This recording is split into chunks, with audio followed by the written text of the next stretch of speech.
back. Interest rates going down. The Bank of Canada has cut its key lending rate by 0.25%. That means the rate is now at it's now at 2.5%. It'll be welcome news for people who've got variable mortgages and others. Now, this move was widely expected by most economists.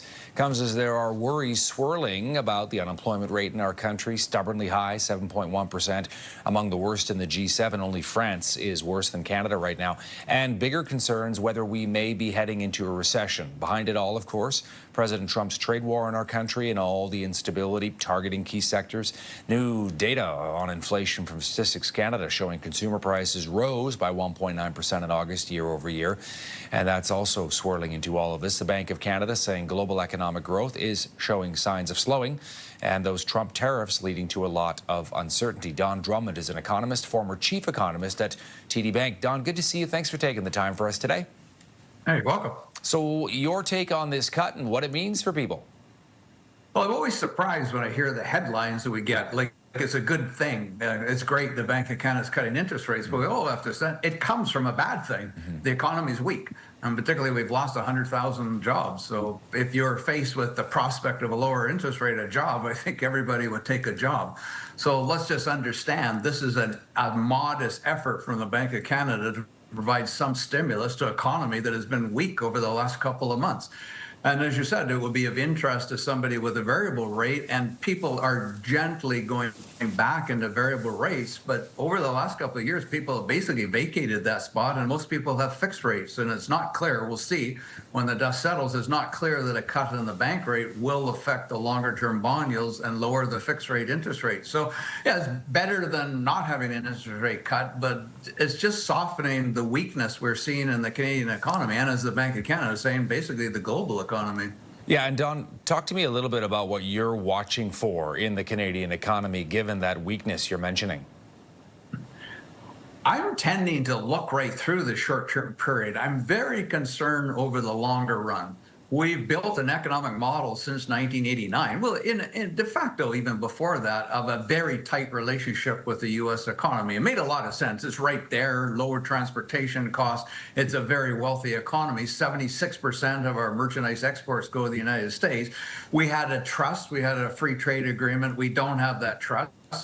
We might not even have a free trade agreement. I hesitate to even see this. The United States has just opened up the beginning of their review. Given what we've seen from Trump et al. on trade matters around the rest of the world, we have to be very worried about that. We need a completely different economic model, but that's not going to be easy. Trade more with China. Okay, just look what they did to canola.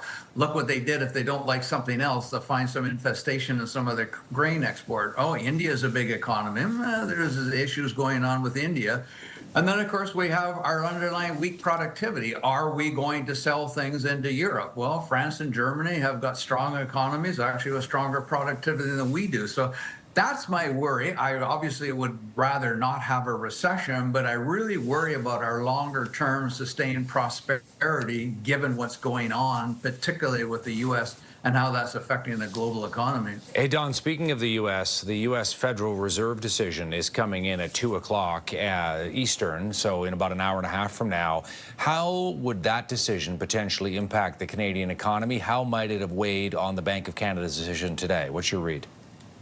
I don't think it weighed on the Bank of Canada decision. If they cut, it might take some of the downward pressure on the Canadian dollar, but the Canadian dollar has been relatively stable, and let's face it, it's very weak. It's just going to stay very weak. To a minor degree, it might boost them, but we're in an odd situation, Canada versus the United States, where U.S. interest rates are above Canadian interest rates. Not only the official bank rate of the Federal Reserve above the Bank of Canada rate, but the real oddity is bond yields are quite a bit higher in the United States, and that shows the worry there. You know, we talk about we got a big deficit in debt. Well, theirs is way bigger than ours are. In fact, most of the economies, France, teetering on the edge of insolvency, basically. Other economies having a difficulty. So we've got problems, but we're not alone in that. And so the U.S. decision to cut interest rates today, if that's what is going to happen, which we expect, I mean, does that have any effect here for us on our economy? You talked about the Canadian dollar. What about other areas? It would give some modest support to a flagging U.S. economy, but let's face it, they've got a lot of difficulties to go through. A lot of them self-imposed. They have the adjustments to make on the tariff side. You know, it's interesting. Canada took off their retaliatory tariffs, and the Bank of Canada notes that reduces an inflation pressure. Of course, they've got the opposite.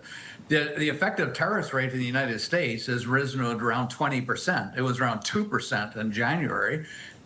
A lot of companies have been absorbing that so far, but that's going to be an ongoing threat to the U.S. You're seeing a lot of employment losses related to the sectors. They can't replace those supply chains immediately. So I think we're going to have to anticipate a fairly weak economy, and not too much the Federal Reserve Board can do about it. And their underlying inflation rate, despite the fairly weak economy, has been hanging around 3%. So the Federal Reserve Board's got those dual problems. It's got a slipping economy, but it's got a very stubborn inflation picture. Don Drummond joining us, former chief economist at TD Bank. Good to see you as always, Don, and thanks for your insights today. You're welcome, Matt.